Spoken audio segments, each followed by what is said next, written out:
하닥 일행이 에스더의 말을 그대로 모르드게에게 전하니 모르드게는 그들을 시켜서 에스더에게 다음과 같이 전하라고 하였다. 왕후께서는 궁궐에 계시다고 하여 모든 유다 사람이 겪는 재난을 피할 수 있다고 생각하십니까? 이런 때에 왕후께서 입을 다물고 계시면 유다 사람들은 다른 곳에서라도 도움을 얻어서 마침내는 구원을 받고 살아날 것이지만 왕후와 왕후의 집안은 멸망할 것입니다. 왕후께서 이처럼 왕후의 자리에 오르신 것이 바로 이런 일 때문인지를 누가 압니까? 에스더는 다시 그들을 시켜서 모르드게에게 이렇게 전하라고 하였다. 어서 수산에 있는 유다 사람들을 한 곳에 모으시고 나를 위하여 금식하게 하십시오. 사흘 동안은 밤낮 먹지도 마시지도 말게 하십시오. 나와 내 시녀들도 그렇게 금식하겠습니다. 그렇게 하고 난 다음에는 법을 어기고서라도 내가 임금님께 나아가겠습니다. 그러다가 죽으면 죽으렵니다. 모르드게는 나가서 에스더가 일러준 대로 하였다. 전쟁이 끝인 1953년 한반도는 잿더미가 되어 있었다. 남쪽의 부산에서 북쪽의 신의주에 이르기까지 한국인들은 죽은 자들을 묻고 잃은 것들을 슬퍼하면서 그들 생에 남은 것들을 주워 모으느라고 여념이 없었다. 수도 서울에서는 콘크리트와 파편이 뒤범벅이 된 길가에 텅 빈 건물들이 마치 해골처럼 서 있었다. 북쪽에서는 현대식 건물이라고는 거의 다 쑥대밭이 되었다. 평양 등의 도시들은 벽돌과 잿더미가 되고 말았다. 마을들은 텅 비었으며 거대한 댐들은 더 이상 물을 저장할 수 없게 되었다. 한국전쟁의 참상에 대해서 미국 시카고 대학 역사학과 명예교수인 브루스 커밍스가 한국전쟁의 기원이라는 책의 머릿말에 인용한 내용입니다. 3년간의 한국전쟁이 남과 북의 거의 모든 것을 파괴하였음을 이 책은 증언하고 있습니다. 한국전쟁 이후 한반도에 남은 것이라고는 무너진 가정과 산업시설, 그리고 서로 간의 증오뿐이었습니다. 한국전쟁이 일어난 지 올해로 74주년을 맞습니다. 우리 교회 교우 중에도 전쟁통에 태어난 분도 계시고, 그리고 전쟁을 겪으신 분들이 많이 계십니다. 1950년 6월 25일 시작된 전쟁은 1954년 7월 27일 정전협정으로 중단되었지만 이 3년 동안의 전쟁은 한반도에서 많은 것을 빼앗아갔습니다. 일상은 무너졌고 삶의 터전은 폐허가 되어버렸습니다. 가족들은 생사도 모른 채 흩어져야만 했습니다. 3년 동안 이어진 이 전쟁에서 죽거나 다친 인명의 피해가 남쪽 군인과 민간인이 200만 명, 북쪽 군인과 민간인이 330만 명, 중공군은 36만 명, 그리고 미군도 14만 명 정도 된다고 합니다. 전쟁은 이처럼 소중한 생명을 앗아갔고 살아있어도 평생 불편한 몸으로 살아야만 했습니다. 그리고 1,000만 명 이상의 가족과 고향을 떠나 그리움과 외로움 속에서 눈물 지으며 이후로 살아야만 했습니다. 그리고 지금도 이 전쟁은 진행 중에 있습니다. 최근에는 남과 북이 서로 풍선을 띄우고 무장을 강화하면서 전쟁의 긴장이 점점 커져만 가고 있습니다. 민족이 위기를 맞이할 때마다 한국교회와 믿음의 선진들은 나라와 민족을 위하여 기도했습니다. 지금도 전쟁 방지와 한반도 평화를 위한 기도가 가장 절실하고 필요한 때입니다. 오늘 나누는 에스더서의 이야기는 민족이 위기를 맞이할 때 그리스도인은 어떻게 생각하고 살아야 하는 것을 우리에게 교훈해 주고 있습니다. 에스더는 바벨론 포로에서 70년 만에 고국으로 돌아왔을 때 아직 페르시아의 수산궁에서 일어난 이야기입니다. 에스더, 그 이름은 페르시아로 별이라는 뜻입니다. 에스더는 이방 나라의 왕후가 되어 죽으면 죽으리라 비장한 각오로 민족이 다 죽게 된 위급한 상황에서 백성과 민족의 살 길을 열어놓은 참으로 귀한 여인입니다. 에스더서에는 하나님, 또 여호와라는 이름이 등장하지 않습니다. 그러나 하나님께서는 백성이 고난을 당할 때, 민족이 위기 앞에 있을 때 보이지 않지만 배후에서 일하시며 지켜주시고 살려주시는 감동의 이야기를 이 에스더서는 소개하고 있습니다. 1장은 수산궁에서의 왕의 잔치가 소개됩니다. 왕은 왕후를 자랑하고 싶어서 초청하지만 당연히 참석해야 될 왕후가 거절합니다. 결국 왕은 와스디 왕후를 폐위해버립니다. 2장에서는 에스더가 왕후가 되는 내용입니다. 일찍 부모를 여의고 삼촌 모르드게의 수양딸이 된 에스더가 왕후가 된다는 것은 당시의 상황으로서는 불가능한 일이었습니다. 그러나 하나님께서는 그렇게 일하셨습니다. 2장의 마지막에는 우연한 일로 왕의 생명을 구하는 모르드게의 이야기가 잠시 소개됩니다. 에스더는 생각지도 못한 왕후가 되었고 모르드게는 왕을 죽이려는 음모를 꾸미는 일을 우연하게 듣게 됩니다. 그러나 이 모든 것이 하나님의 섭리 안에 이루어지고 있었습니다. 3장에서는 왕이 등용하여 높은 자리에 있던 하만이라는 사람이 페르시아에 남아있는 유대인들을 모두 없앨 계획을 세우는 내용입니다. 더욱이 모르드게가 어느 민족인지를 알고서는 하만은 모르드게 한 사람을 죽이는 것은 너무 가볍다고 생각하였다. 하만은 아하수에로가 다스리는 온 나라에서 모르드게와 같은 결의인 유다 사람들을 모두 없앨 방법을 찾았다. 하만이 유대 사람을 모두 죽이려는 이 계획은 히틀러의 600만 명의 유태인 학살처럼 성공하는 것처럼 보였지만 하나님은 모르드게와 에스더를 준비하여 이스라엘 민족을 구원해 가십니다. 유대인 전체가 몰살당할 수 있는 위기의 순간에 백성들을 살려내신 겁니다. 그리고 하나님께서 준비한 사람 에스더의 죽으면 죽으렵니다는 결단이 있었습니다. 4장에서는 모르드게, 하닥, 그리고 에스더 이 세 사람을 우리가 만날 수 있습니다. 모르드게, 그는 위기의 순간에 기도하고 책망할 수 있었던 어른입니다. 모르드게는 위기가 닥쳐왔을 때 해야 할 일을 찾았던 그리고 알았던 사람입니다. 모르드게는 이 모든 일을 알고서 옷을 찢고 굵은 베옷을 걸치고 죄를 뒤집어 쓴 채로 성 안으로 들어가서 대성통곡을 하였다. 옷을 찢고 베옷을 입고 죄를 뒤집어 쓰고 통곡한다는 이 표현은 가장 깊은 슬픔을 나타내는 표현입니다. 모르드게는 하나님 앞에서 철저하게 회개합니다. 백성들이 한꺼번에 죽임을 당할 수 있는 이 엄청난 위기 앞에서 그 위기를 느끼고 울고 하나님 앞에 회개합니다. 그리고 모르드게는 하나님께 도움을 구합니다. 왕이 내린 명령과 조소가 전달된 지방마다 유다 사람들은 온통 탄식하고 금식하며 슬프게 울부짖었다. 모두들 굵은 베옷을 걸치고서 제 위에 누웠다.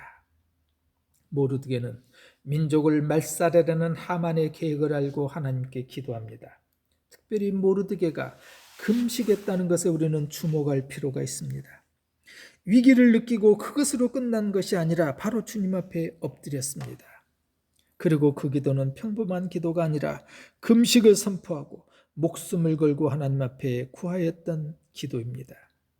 하나님께서 결국 민족을 살려주신 것은 어쩌면 당연한 것이었을 겁니다.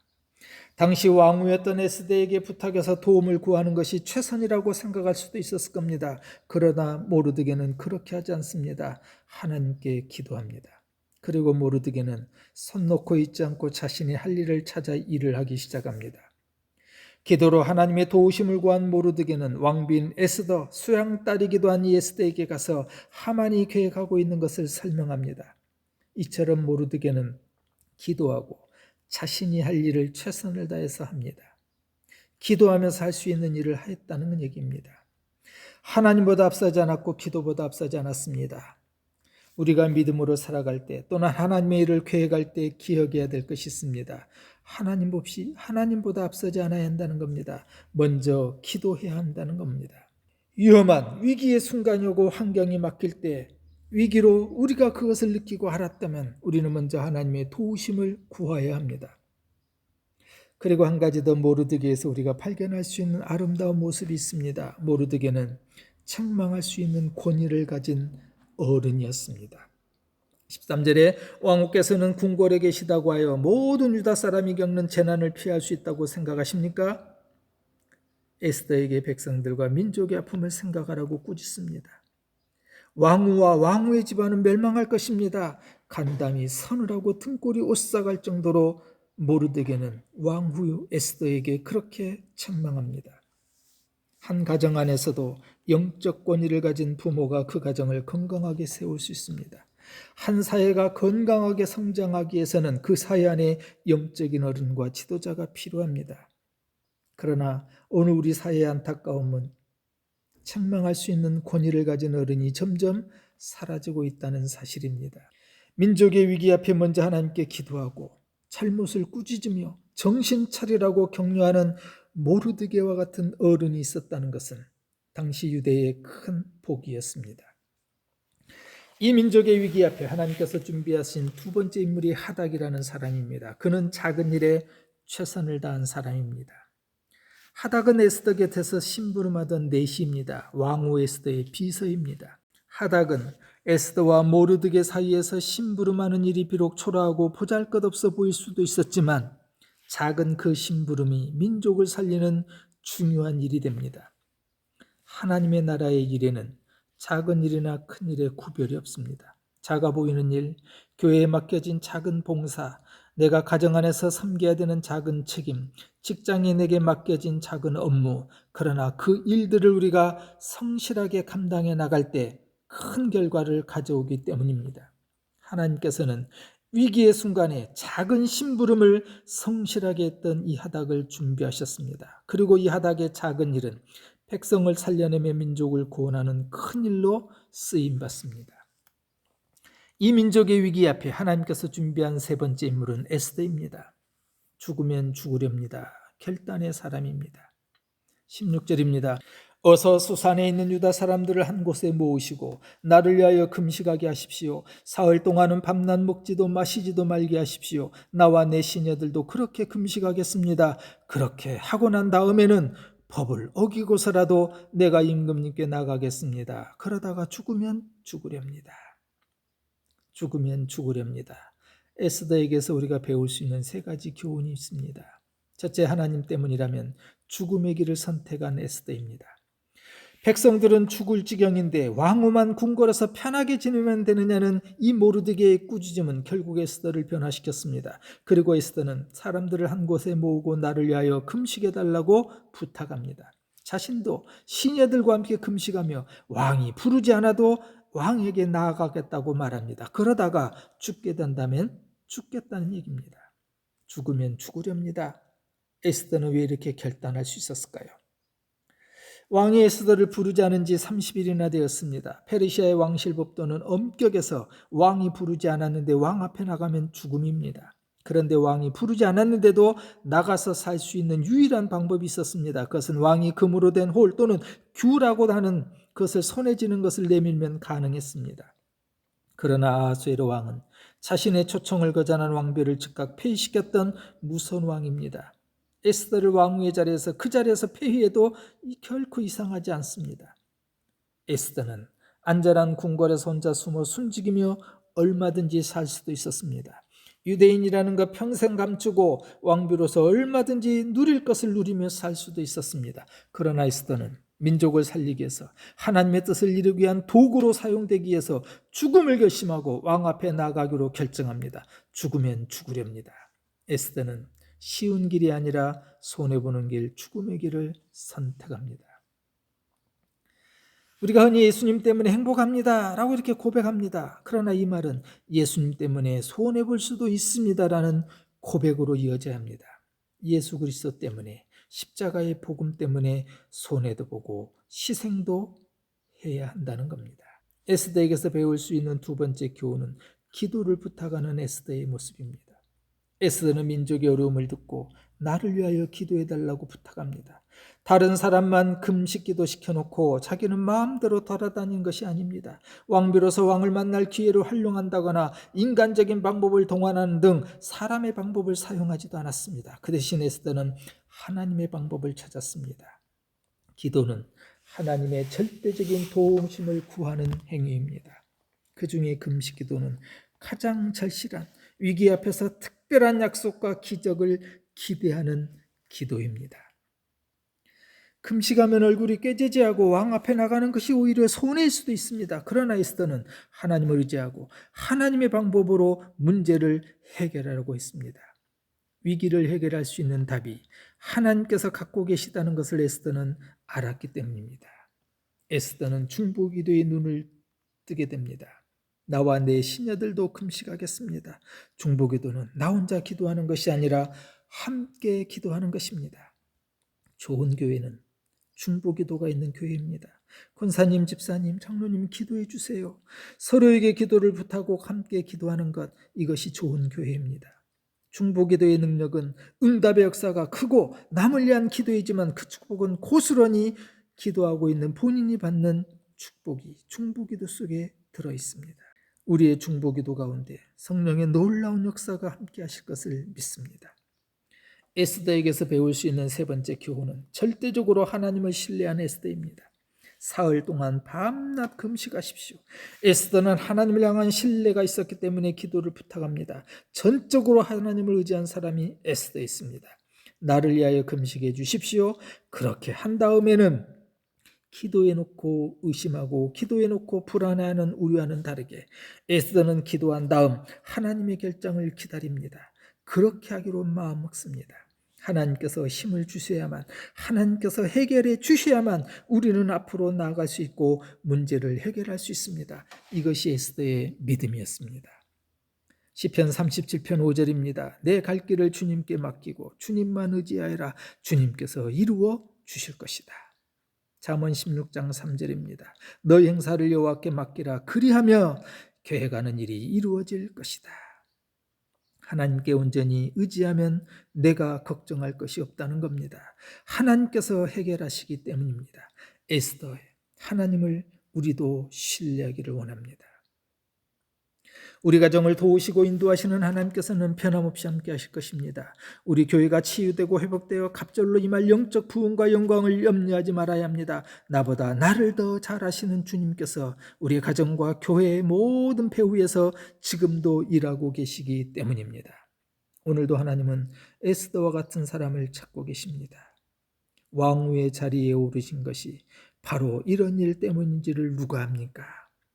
때와 시대를 분별하고 조금 어려움이 있고 손해가 있어도 주 앞에 쓰임을 받는 기쁨을 위하여 인생을 하나님 앞에 내려놓는 이 시대의 에스더가 저와 여러분 되기를 소원합니다.